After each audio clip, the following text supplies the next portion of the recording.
Sir, what is 30A? 30A Bharat के संविधान में एक ऐसी धारा है, ये धारा ये कहती है कि हिंदू अपने धर्म की शिक्षा नहीं दे सकता, अपने कॉलेज में नहीं दे सकता, प्राइवेट कॉलेज में नहीं दे सकता, इसके लिए कॉलेज नहीं बना सकता, और जो सरकार के जो कॉलेजेस हैं उसमें नहीं दी जा सकती।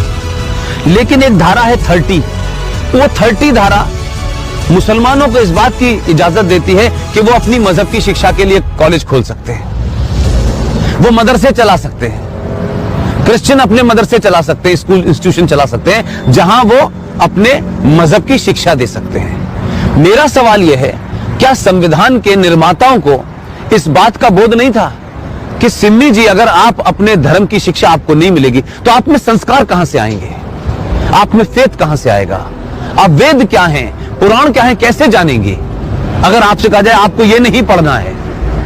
और भारत में एक ऐसी सिविलाइजेशन जिसके 5000 साल का जो रिटन डॉक्यूमेंटेशन है, उसमें भारत का कोई भी आप दौर देख लें, कभी भारत की सनातन संस्कृति के मानने वालों ने दुनिया के किसी देश पे हमला नहीं किया।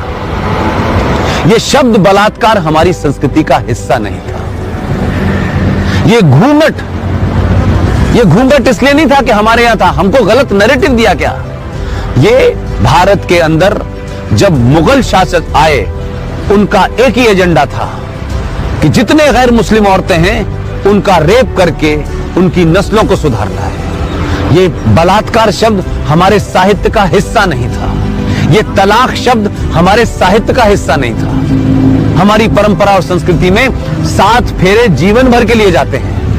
इस्लाम में शादी is a contract between 2 people, it's a business. आपने शादी मुझसे की और शादी करने के कुछ दिन के बाद आपको लगा कि मैं रहना नहीं चाहती, तो बिजनेस कॉन्ट्रैक्ट है, आपने कॉन्ट्रैक्ट कैंसिल कर दिया। तो आर्टिकल 30A भारत के संविधान से हटना चाहिए।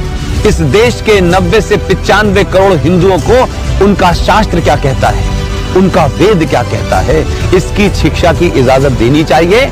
और मंदिरों के ऊपर जो हिंदू पैसा चढ़ाते हैं, यह भी एक लॉ है जो नहीं पता देश को। भारत के जितने भी मंदिर हैं उस पे जो पैसा चढ़ता है वो सरकार के खजाने में चला जाता है।